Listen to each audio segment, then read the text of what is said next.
So, hello ma'am. So, ano po ba yung natutunan ko sa Prop Ed 9? First of all po, natutunan ko po dito yung ibig sabihin ng quality education. Na dapat, para matamasa mo yung sinasabing quality education, is dapat lahat tayo nakakatamasa ng edukasyon.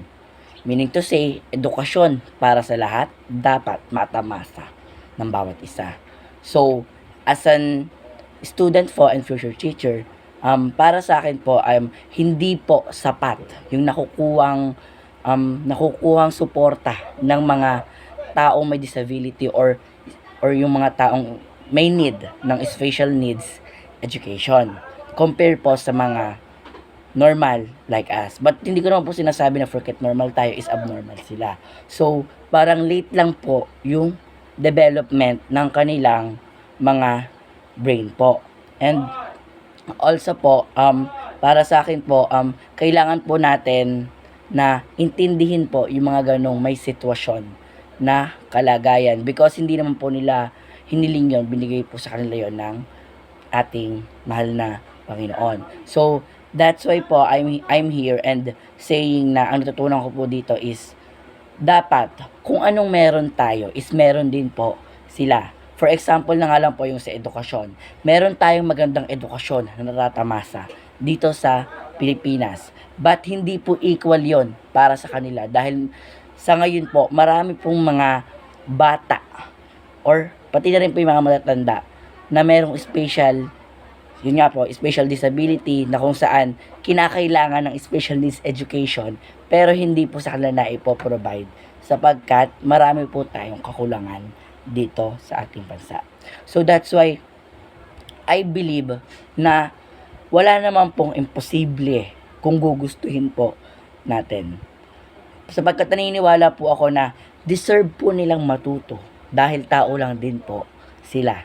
And I know naman po na kaya nila kung tutulungan natin at kung gagabayan natin sila. So, I learned in this module na kahit ano pa man ang katayuan mo sa buhay or kahit ano pa man ang estado or yung lagay mo sa buhay, kung gusto mong makuha ang edukasyon, makukuha mo yon kung gugustuhin mo. Ngunit, meron pa rin mga environmental factors. Dahil kung gusto mo, pero yung mga taong asa paligid mo ay hindi ka tinutulungan para makuha yun, ay hindi mo makukuha ang gusto mong mangyari.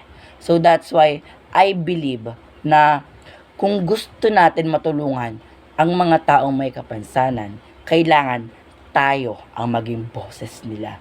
Sapagkat kung tayo ang magiging boses nila, tayo mismo ang maghahatid sa kanila sa tinatawag na tagumpay at tayo mismo ang magsasalita upang mapakinggan ng gobyerno ang dapat na marinig nila tungkol sa usaping special needs education. So, that's why I am here to say na bilang isang estudyante, kailangan baguhin natin yung pananaw natin about sa mga tao or gifted students na merong disabilidad. So, dapat baguhin natin yung ganong mindset because kung gusto nating mabago ang ikot ng mundo, kung gusto nating maging maayos ang ating mundo, kailangan muna nating ayusin ang kaisipan at pananaw ng ating sarili. Yun lamang po. Maraming salamat.